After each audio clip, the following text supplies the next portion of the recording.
Pricing method है no profit no loss, no profit no loss, और इसको आप सिंगल इन्वर्टेड कॉमा में कर लीजिएगा, नो प्रॉफिट नो लॉस और break even principle, no profit no loss और break even principle. Break even principle आप लोगों ने पहले पढ़ा है कहीं, break even point, break even principle. हाँ हाँ वही है, सेम है बेटा, ब्रेक इवन पॉइंट वही सेम चीज है, जहाँ पे एक फर्म इस तरीके से प्राइस रखे कि ना उसको प्रॉफिट हो और ना उसको लॉस हो, जितनी उसकी कॉस्ट है हाँ बस उसको वो कवर कर पाए, अदरवाइज उसको प्रॉफिटेबल या pricing principle in public enterprises, इसको लिख लो, no profit no loss, no profit no loss और ब्रेक इवन प्रिंसिपल,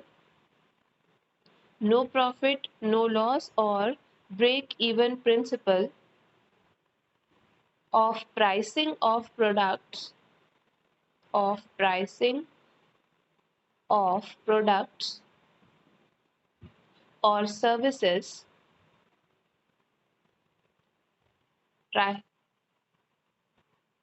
ऑफ है principle of pricing of products, दोनों तरफ ऑफ है, ऑफ प्राइसिंग ऑफ प्रोडक्ट्स और services of public enterprises, of public enterprises maintains that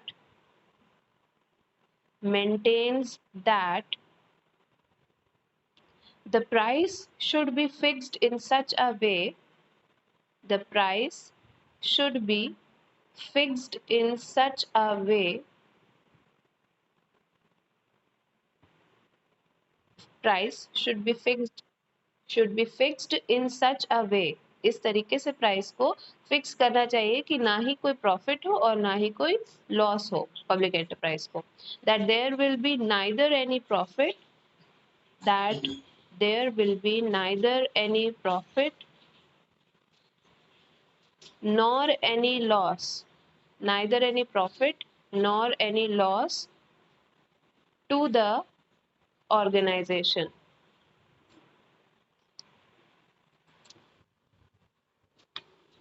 in such a way that there will be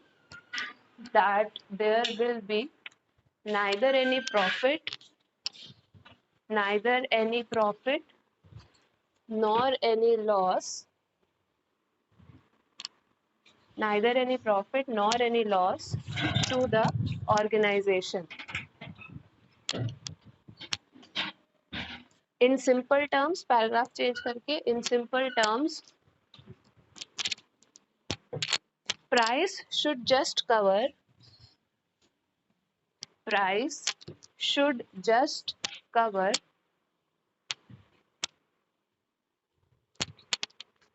all cost of production.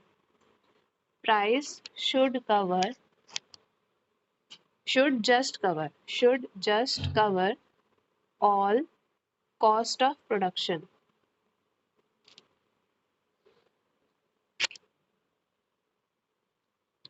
ठीक, so no profit no loss में क्या हो रहा है, ना cost आपकी cost से कम लिया जा रहा है ना कॉस्ट से ज्यादा लिया जा रहा है, जितनी कॉस्ट है उतना लिया जा रहा है, तो उसकी वजह से क्या होता है, कोई प्रॉफिट भी नहीं होता है कंपनी को और कोई लॉस भी नहीं होता है, इस मेथड को हम बोलते हैं ब्रेक इवन प्रिंसिपल।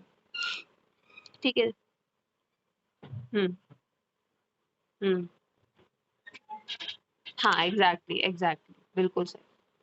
ठीक है,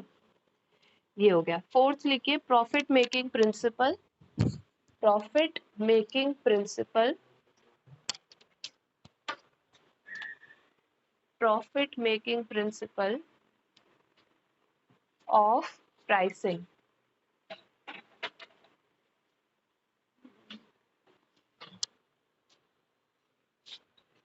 profit making principle of pricing। अब ये जो है ये सबसे लास्ट में क्यों रखा गया है, ये वाला पॉइंट, ये वाला मेथड क्योंकि जनरली जो पब्लिक एंटरप्राइजेज होते हैं वो इस मेथड पे बिलीव नहीं करते हैं, वो कॉस्ट वाले ही प्रोसेस पे बिलीव करते हैं, वो कॉस्ट के बेसिस पे ही अपनी प्राइसिंग रखते हैं। यहाँ पे लास्ट में दिया हुआ profit making principal of pricing, कुछ ऐसे प्रोडक्ट्स और सर्विसेज होते हैं जो मान लो बहुत ज़्यादा लग्जूरियस नेचर के हैं या ऐसे हैं जिनका टारगेट मार्केट एलीट क्लास है, तो वहाँ से प्रॉफिट लिया जा सकता है आसानी से, इसलिए पब्लिक एंटरप्राइजेज उन प्रोडक्ट्स में प्रॉफिट मेकिंग भी कर लेते हैं। ठीक है, तो प्रॉफिट मेकिंग प्रिंसिपल में थोड़ा सा लिखते हैं। In this method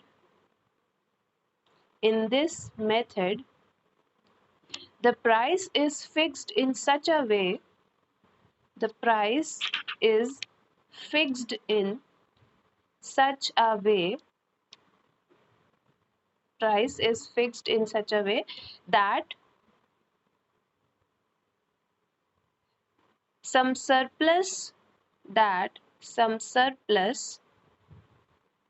is generated to the organization, some surplus या ब्रैकेट पे लिख लेना profit, some surplus ब्रैकेट में profit ब्रैकेट बंद is generated to the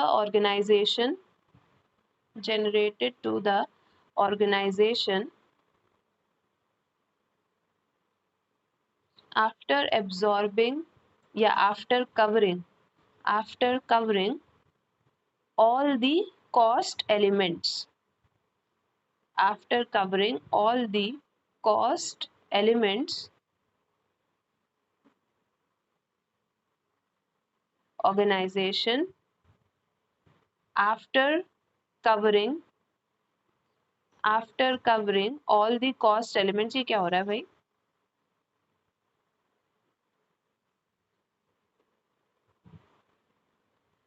After covering all the cost elements including normal profit,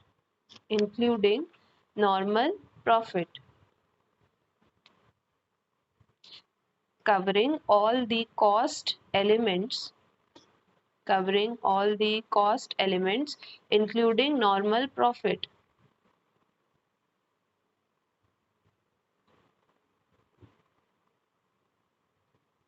ठीक है, तो ये वाला मेथड, ये वाला प्रिंसिपल जनरली इसलिए यूज़ किया जाता है, स्पेशली डेवलपिंग नेशंस में बहुत ज़्यादा यूज़ किया जाता है, ताकि जो भी सरप्लस जनरेट हो रहा है यानी कि जो प्रॉफिट बन रहा है ऑर्गेनाइजेशंस को, वो फर्दर डेवलपमेंट में इन्वेस्ट किया जा सके।